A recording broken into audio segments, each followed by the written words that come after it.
নমস্কার বন্ধুরা, আপনাদের সবাইকে ফোর সন্ধ্যা চক্রবর্তী অফিসিয়াল চ্যানেলে স্বাগত। আজকে আমি চলে এসেছি নতুন আরেকটি রেসিপি নিয়ে। আজকে আমি তেল ছাড়া একটি রেসিপি তৈরি করব। আজকে আমি তৈরি করব তেল ছাড়া আলুর দম রেসিপি। তো বেশি দেরি না করে ভিডিওটা শুরু করা যাক। আজকে নতুন একটি ভিডিওতে আপনাদের সবাইকে স্বাগত। প্রথমে আমি 4টে আলু নিয়েছি, সেগুলোকে আমি ছুলে নিচ্ছি। এখানে তোমরা পরিমাণে আরও বেশিও আলু নিতে পারো। এরপর আলুগুলোকে আমি ছোট ছোট টুকরো করে কেটে নিচ্ছি। এগুলোকে চাইলে তোমরা বড় বা এর থেকেও ছোট সাইজের করতে পারো। এরপর বাকি আলুগুলোকে সে একইভাবে কেটে নেব।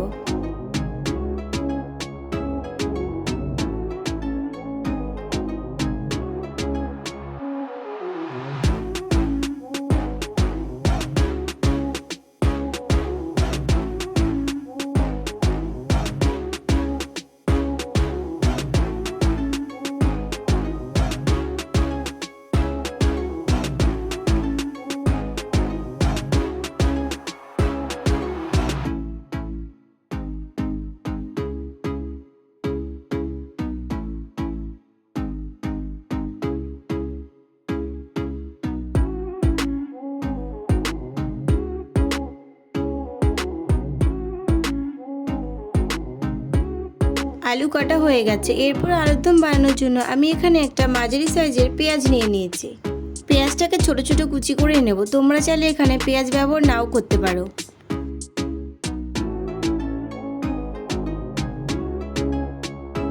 পেঁয়াজ কাটা হয়ে গেছে। এরপর এখানে আমি কাঁচা লঙ্কা নিয়েছি 10 থেকে 12টা। তোমরা চাইলে আরও কম বা বেশি নিতে পারো।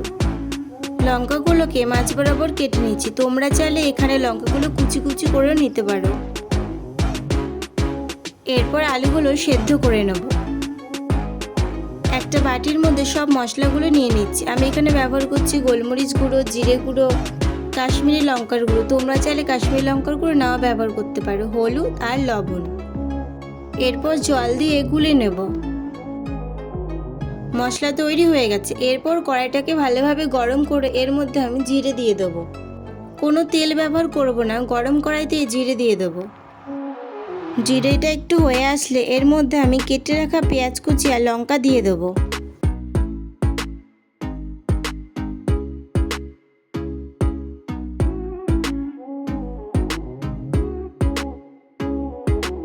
পেঁয়াজের জলটা শুকিয়ে আসলে এর মধ্যে আরও 2 চামচ জল ব্যবহার করে আবারও ভেজে নেব।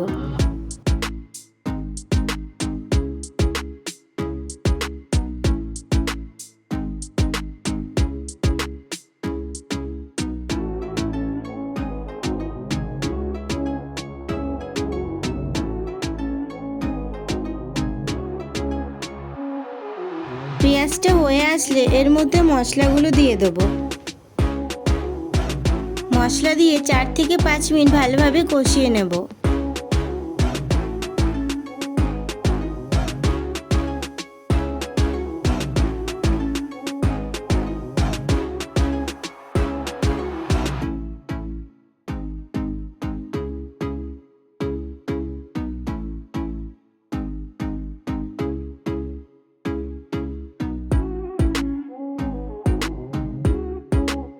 মশলা কষানো হয়ে গেছে। এরপর এর মধ্যে সেদ্ধ করে রাখা আলু দিয়ে দেবো।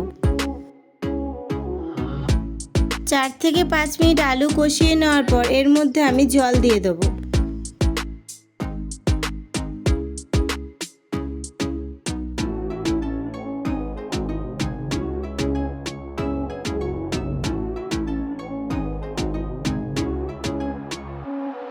জল দেওয়ার পর একটু নাড়াচাড়া করে নিয়ে 3 থেকে 4 মিনিট ঢাকনা দিয়ে ঢেকে দেবো। চাইলে 2-1টা আলুও ভেঙে দিতে পারো। ঝোলটা একদম গাঢ় করে হয়ে যাওয়ার পর নামিয়ে নেব। তৈরি হয়ে গেল তেল ছাড়া আলুর দম রেসিপি।